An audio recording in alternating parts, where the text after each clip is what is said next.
Hello दोस्तों, भूतों की कहानियाँ यूट्यूब चैनल में आप सभी का स्वागत है। तो चलो बिना देरी किए बढ़ते हैं कहानियों की ओर।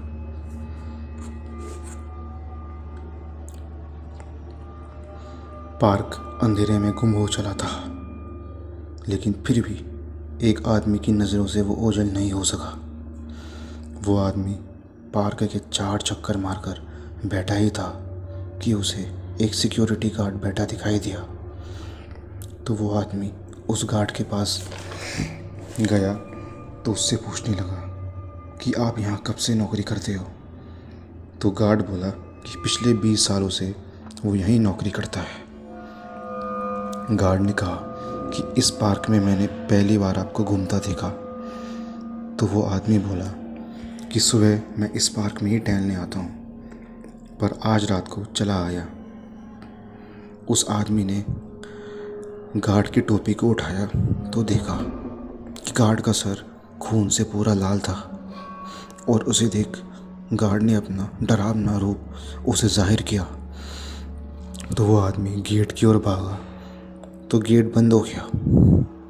तभी वो गार्ड उस आदमी की तरफ तेज गति से बढ़ने लगा, लेकिन वो आदमी भी उसी पार्क के अंदर दौड़ने लगा। पार्क की दीवारें भी ऊंची थी, इसलिए वो अंदर ही फंसा था। उस गार्ड के भूत की दहशत अब सारे पार्क में साफ नजर आ रही थी। वो आदमी चिल्ला रहा था, लेकिन उसकी आवाज़ सुनने वाला कोई नहीं था। उस गार्ड ने उसका गला दबाया और उसे वहीं मार डाला। बाद में पता चला कि वो एक भूतिया पार्क था। बढ़ते हैं अपनी अगली कहानी की ओर।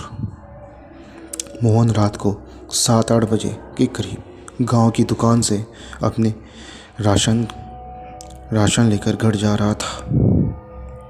अब वो एक सुनसान रास्ते से गुजर रहा था। पूरे गांव में सन्नाटे का माहौल पसरा हुआ था कि तभी मोहन को पीछे से आवाज़ सुनाई थी, जो कि कह रही थी कि ये राशन यहीं छोड़ दे, नहीं तो पछताएगा। लेकिन मोहन ने पीछे मुड़कर नहीं देखा, क्योंकि वो सारा मांजरा समझ चुका था। वो चुपचाप अपने कदमों को तेज़ बढ़ाते बढ़ाते चलने लगा कि तभी फिर से आवाज़ आई, तो तू ऐसी नहीं मानेगा। मोहन की घबराहट बढ़ने लगी और मोहन ने भगवान का नाम लेना शुरू किया और घर जाकर ही रुका।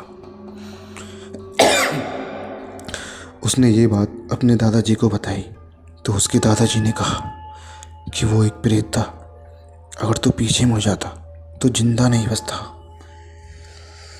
तो दोस्तों बढ़ते हैं अपनी तीसरी कहानी की तरफ। पीयूष देर रात अपनी जॉब से घर आ रहा था कि तभी उसने देखा कि उसके गेट के ठीक बाहर कोई खड़ा था। पीयूष को पहले लगा कि वो कोई नॉर्मल इंसान होगा, लेकिन अंधेरा इतना हो चुका था कि वो आदमी साए की तरह नजर आ रहा था। पीयूष ने कहा, कौन खड़ा है वहाँ? तो उस आदमी का कोई रिप्लाई नहीं आया। उसने आसमान की ओर नज़र दौड़ाई तो चांद पूरा निकला था। फिर पीयूष ने अपने घर के गेट की तरफ देखा तो अब वो आदमी वहाँ नहीं था। लेकिन ऐसा कैसे हो सकता था? पीयूष ने सिर्फ 2 सेकंड के लिए ही तो अपनी नज़र हटाई थी, लेकिन उसने अपनी चाबी से तुरंत गेट खोला और घर के अंदर चला गया। उस दिन के बाद से वो आदमी पीयूष को कभी नजर नहीं आया। बढ़ते हैं अपनी अगली कहानी की तरफ। कमल शाम को क्रिकेट ग्राउंड में खेलने चला गया था। क्रिकेट खेलने के बाद वो लड़का भी घर की ओर चला ही था कि इतने में उसे 2 लड़के ग्राउंड पर मिले, जो कि ग्राउंड में खेल रहे थे। उनमें से एक लड़का बैटिंग कर रहा था और दूसरा लड़का बॉलिंग कर रहा था। लेकिन इतनी रात को ग्राउंड में कौन खेलता है? कमल यह भी सोच ही रहा था कि तभी वो दोनों लड़के कमल की तरफ आए और कहने लगे, हमें एक कीपर की ज़रूरत है, क्या तुम हमारे साथ खेलोगे?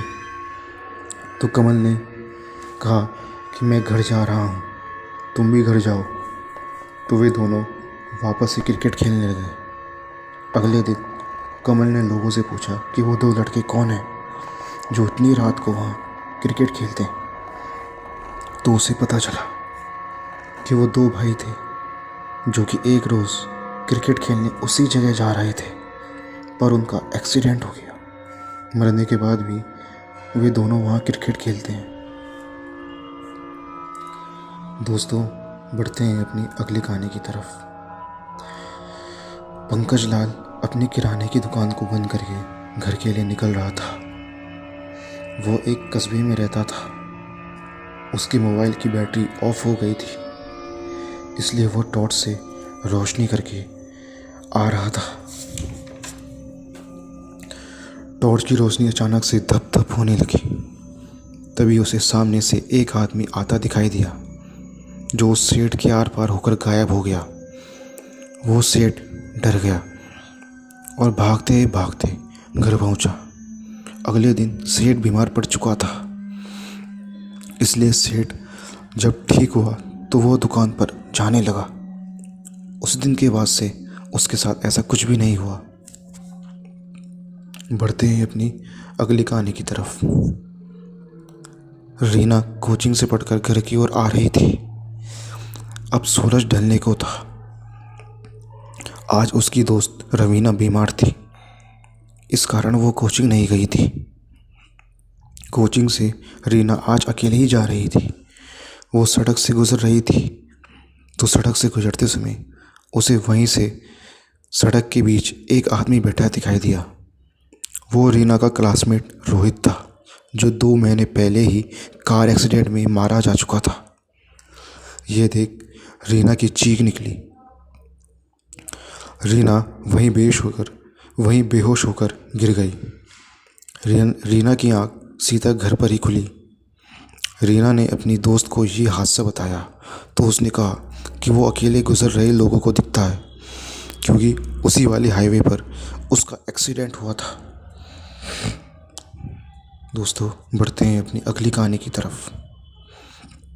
अमित अपने घर से निकलकर कुछ दूर ही चला था कि उसे पड़ोस के घर की छत पर एक औरत खड़ी दिखी थी। उस औरत ने अमित के ऊपर ही छलांग लगा दी और गायब हो गई। अमित ने कुछ क्षणों के बाद आंख खोली तो वहाँ कोई नहीं था। उस घर के गेट पर वो ताला लगा था। तो फिर वो औरत कौन थी और उस छत पर क्या कर रही थी? अगले दिन अमित ने अपने पड़ोसी से ये बात पूछी तो पता चला कि उस औरत ने वहाँ से कूदकर अपनी जान दी थी। कई लोगों ने उसे तो देखने तक का भी दावा किया है। तो दोस्तों, ये थी आज की कहानियाँ। दोस्तों, अगर आपको ये YouTube चैनल पसंद आया है तो इसे सब्सक्राइब कर दीजिए। तो मिलते हैं अपनी अगली वीडियो में। धन्यवाद। हेलो दोस्तों।